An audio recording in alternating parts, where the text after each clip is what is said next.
أعوذ بالله من الشيطان الرجيم.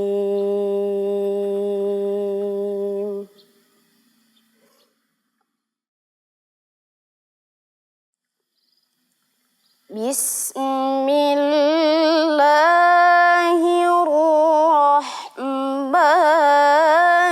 الرحيم.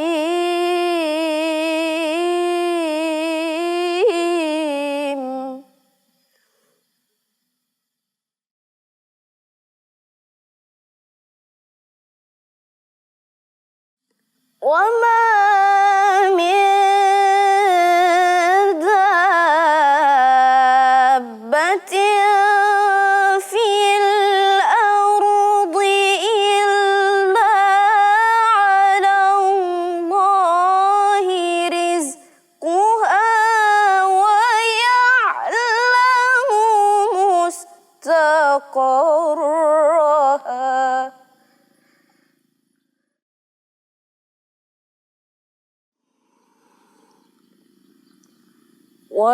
ويعلم مستقرها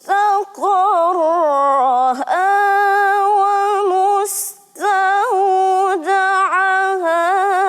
كل في كتاب مبين.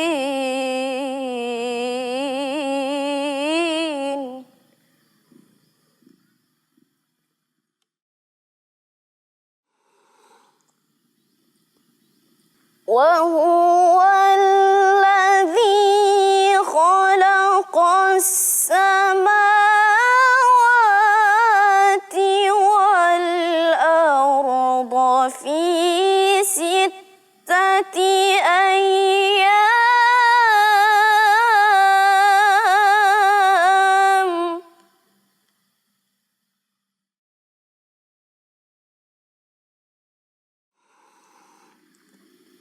وكان عرشه على الماء ليبلوكم أيكم أحسن عملا.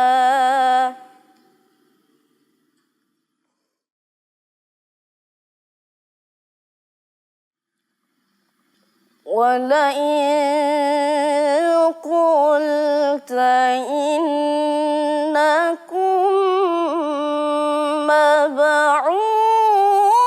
مبعوثون من بعد الموت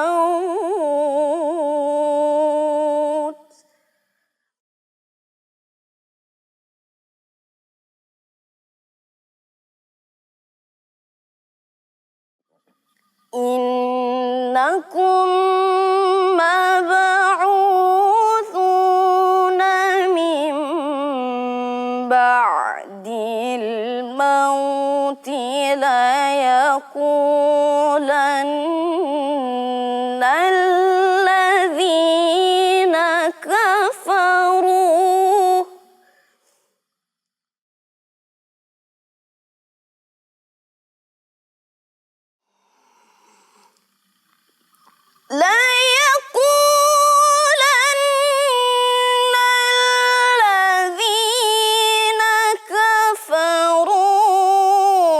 إن هذا إلا سحر مبين.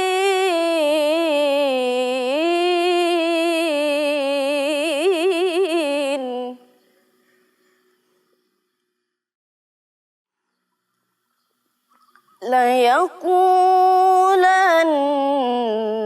الذين كفروا إن هذا إلا سحر مبين. صدق الله العظيم.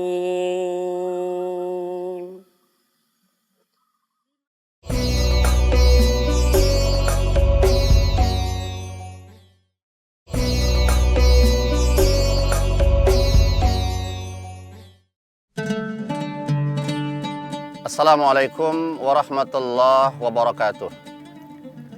Alhamdulillah wa kafa wassalatu wassalamu ala sayyidina Muhammadin Mustafa wa ala alihi wa sahbihil mujtaba ahli sidqi wal wafa. Wa qala ta'ala fil Qur'anil azim wa huwa asraqul qailin. A'udzubillahi minasyaitonir rajim. Bismillahirrahmanirrahim. Fa idza quriyatis salatu fantashiru fil ard wabtaghu min fadlillah. Shadaqallahul azim. Para pemirsa Harmoni Ramadan dan TV yang dirahmati Allah. Alhamdulillah pada Ramadan 1446 Hijriah kali ini kita dapat bertemu kembali dalam suasana yang tentu kita harapkan Allah terus mencucurkan nikmat, rahmat, karunia, wabil khusus keimanan kita dan ketakwaan yang kita bawa ke Ramadan ini insya Allah nanti akan berakhir mengantarkan kita menjadi la'allakum tattaqun, menjadi manusia yang memiliki karakter muttaqin, ya, menjadi orang yang berhati-hati dalam kehidupan ini. Para pemirsa yang dirahmati Allah, dalam kesempatan kali ini kita akan berbincang sedikit tentang bagaimana kiat-kiat kita untuk mendapatkan kelapangan rezeki, ya, yang telah ditetapkan Allah di permukaan bumi ini. Nah, pertama, tentu kita pahami dulu. Jangan kita salah dalam memahami, mempersepsikan, mengartikan rezeki. Karena ada khawatir kita, konsep rezeki ini masih kita pahami dalam makna yang terbatas. Sebagaimana pernah dulu di masa Rasulullah, dan ini menjadi bagian dari penyebab turunnya ayat ini. Ketika itu, orang-orang mengatakan rezeki itu adalah sesuatu yang bisa terlihat, sesuatu yang bisa digunakan, kalau istilahnya uang bisa dibelikan, kalau kendaraan bisa dibawa ke sana kemari, menjadi media perjalanan yang memudahkan hidupnya. Dan ketika itu Allah firmankan, fa'amal insanu idza mabtalahu rabbuhu fa'akramahu wa na'amahu fayaqul rabbi akraman. Nah, ketika itu orang mengatakan kalau dia dapat rezeki, dapat suasana hidup yang nyaman, yang enak, yang mudah, dia mengatakan Allah memuliakan aku. Wa idza mabtalahu rabbuhu faqadara 'alaihi rizqahu fayaqulu rabbi ahanan. Tapi kalau Allah sempitkan rezekinya, nah itu. Allah sedikitkan pemberiannya dalam bentuk harta benda, orang ini mengatakan apa? Rabbi ahanan. Tuhanku telah menghinakan aku. Nah, ini ketika itu orang berpandangan yang namanya rezeki itu, yaitu tadi memang ukurnya materi. Nah, sekarang para pemirsa yang dirahmati Allah, persepsi ini, pandangan ini salah. Rezeki itu ya bisa dalam bentuk seperti yang kita sebutkan tadi, dalam bentuk harta benda, kita diberi uang, kita diberi kendaraan, rumah yang besar, yaitu alhamdulillah itu juga bagian rezeki. Tapi ada rezeki yang lain, apa itu? Anak kita. Ya, berapa banyak orang yang Allah sempitkan rezekinya dalam bentuk belum punya anak. Ini jangan putus asa ini. Terus berdoa, ikhtiar. Apalagi rezeki itu? Kesehatan. Alhamdulillah saya hari ini sehat. Sehingga dapat bersama pemirsa hari ini hadir dalam kesempatan ini. Yang selanjutnya apalagi yang dikatakan rezeki itu? Iya, banyaknya teman-teman sekitar kita yang hidup bersama kita. Nah, rezeki tertinggi yang Allah berikan kepada kita apa? Yaitu suasana hati kita yang bahagia dengan keimanan bersama Allah SWT. Itu rezeki para pemirsa. Jadi jangan kita sempitkan makna rezeki ini, sehingga begitu kita mendapati suasana rekening kita tinggal 50.000, kantong kita menipis, kita merasa kita sudah termasuk orang yang tidak punya rezeki. Padahal kita sehat, padahal anak-anak kita alhamdulillah terkendali, baik pendidikannya, baik kesehatannya, baik keamanannya, itu semuanya rezeki.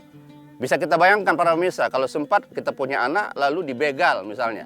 Nah, ini betapa banyak kerugian yang harus kita tanggung misalnya. Nah, ini adalah bagian-bagian rezeki yang harus kita pahami, yang akhirnya nanti kita bisa mensyukuri nikmat rezeki yang diberikan Allah SWT ini. Para pemirsa yang dirahmati Allah, itu yang kita sebut tadi bermacam-macam rezeki. Nah, Al-Quran sebagaimana saya bacakan tadi pada surah Al-Jumu'ah ya, itu memaknakan rezeki itu fadilah, fadlun. Fa'idha qudiyatis sholah, ini ayat populer ya. Apabila sholat Jumat telah dilaksanakan, telah ditunaikan, apa kata Allah? Fantashiru. Maka silahkan kamu bertebaran ya. Yang guru kembali ke sekolah, yang kerja kantor kembali ke mejanya, yang aktivitas apapun kembalilah ke tempatnya masing-masing. Apa yang kita cari di sana? Wabtaghu min fadlillah. Cari fadilah, karunia, kelebihan yang baik-baik diberikan Allah kepada kita ini. Kita cari itu. Ya ini. Nah ini sekali lagi para pemirsa, sangat penting kita memahami makna dari rezeki ini. Nah kemudian selanjutnya kita ingin memahami bagaimana cara-cara kita dalam mendapatkan rezeki sehingga mudah bagi kita untuk mendapatkan rezeki ini. Ya, jadi langkah-langkah ini penting bagi kita. Jangan sempat kita mencari rezeki ini tidak punya program, tidak punya kiat, tidak punya konsep dalam mencari rezeki. Nanti yang malah datang bukan rezeki, musibah yang datang. Mengapa musibah yang datang? Karena tidak paham kita cara-cara kita dalam mencari rezeki. Para pemirsa yang dirahmati Allah. Dulu, ya ini kisah dalam Al-Quran dicantumkan ya. Dan kita juga sangat mengenal sosok ini ya. Yaitu ada dalam Al-Quran itu seorang wali Allah. Ini ulama agak khilaf ya, apakah ini wali Allah, apakah ini nabi, yaitu Dzulqarnain. Ya, Dzulqarnain ini diberi Allah keutamaan yang luar biasa.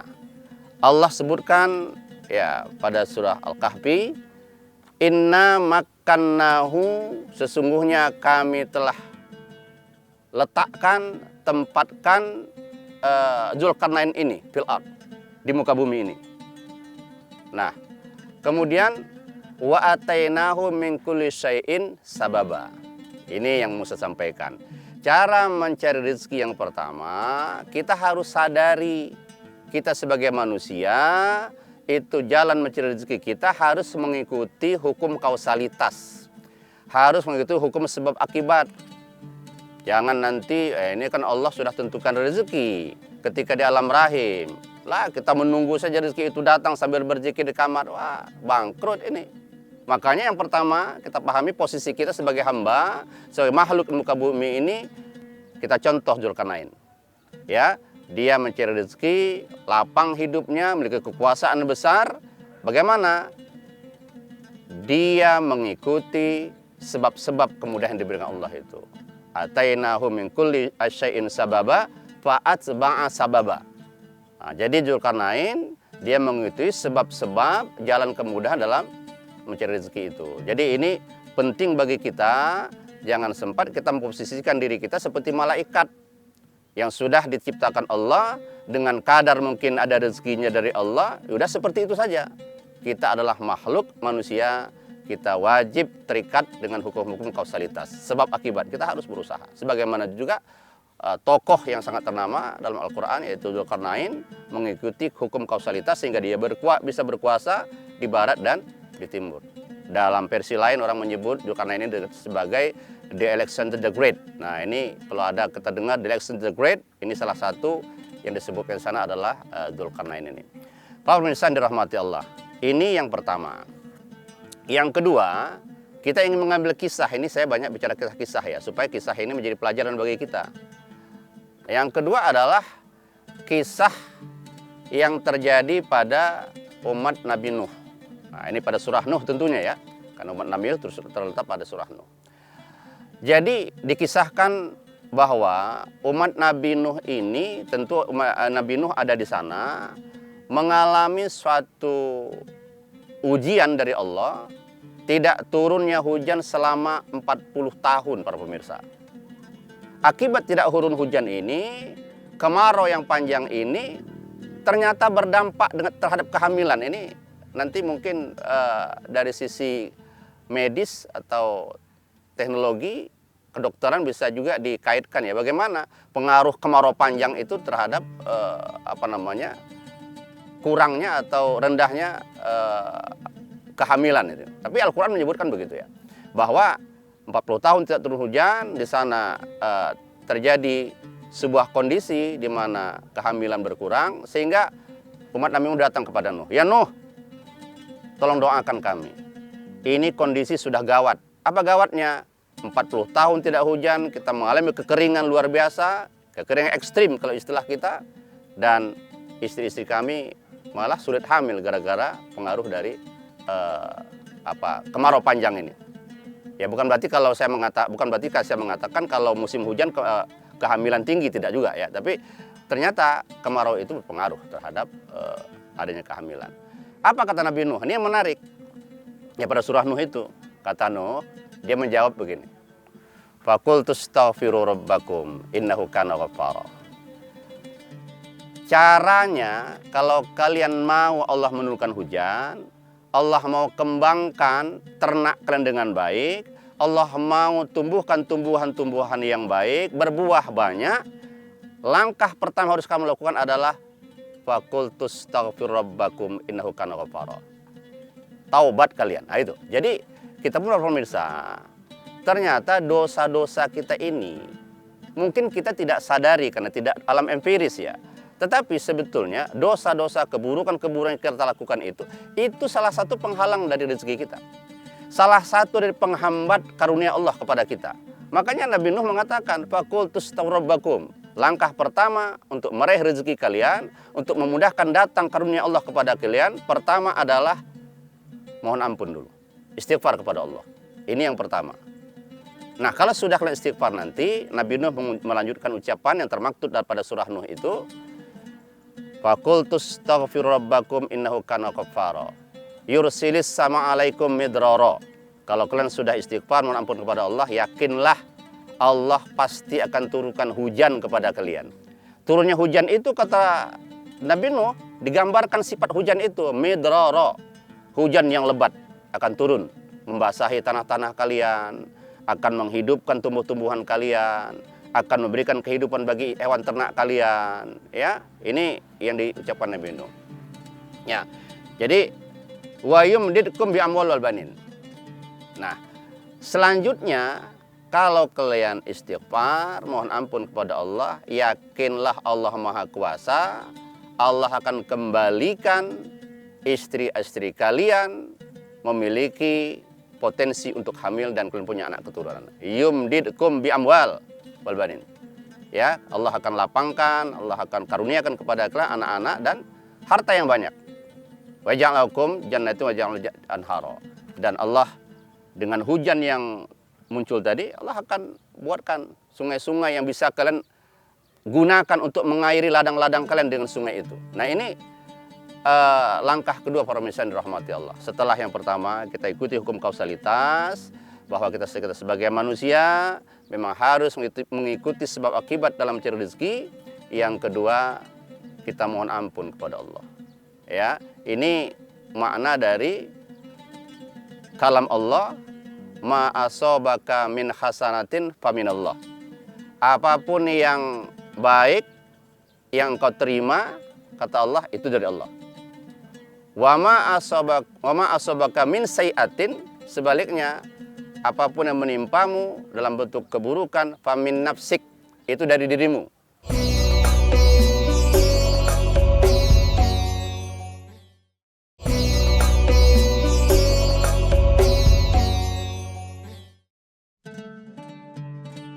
Para pemirsa Da'ai TV yang dirahmati Allah, alhamdulillah kita dalam kesempatan hidup ini jangan lepas untuk terus mengucapkan alhamdulillah.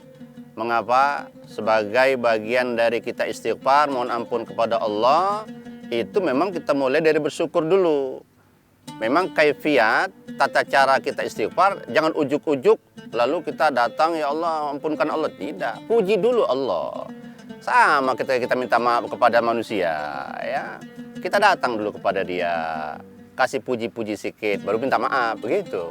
Ya, jangan ujuk-ujuk minta maaf. Nanti dia penasaran, apa salahnya gitu kan.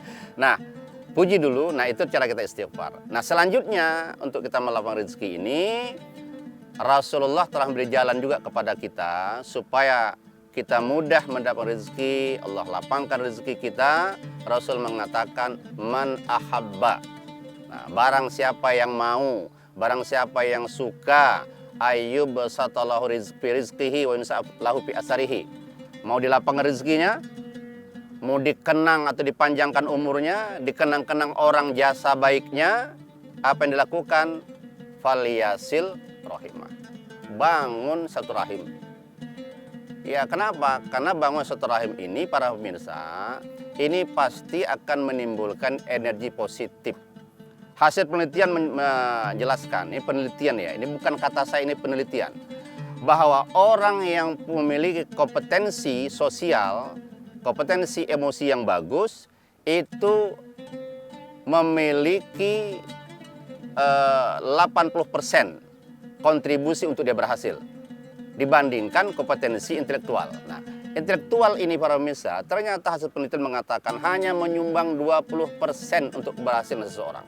Tapi orang yang mampu merangkul orang-orang yang ada di sekitarnya, mampu satu rahim dengan baik, tidak sombong, ini dia insya Allah akan berhasil. 80%, saya ulang lagi, kontribusi dari kecerdasan sosial dan emosional itu ada untuk keberhasilannya. Tinggal 20% dia belajar mengembangkan IQ-nya.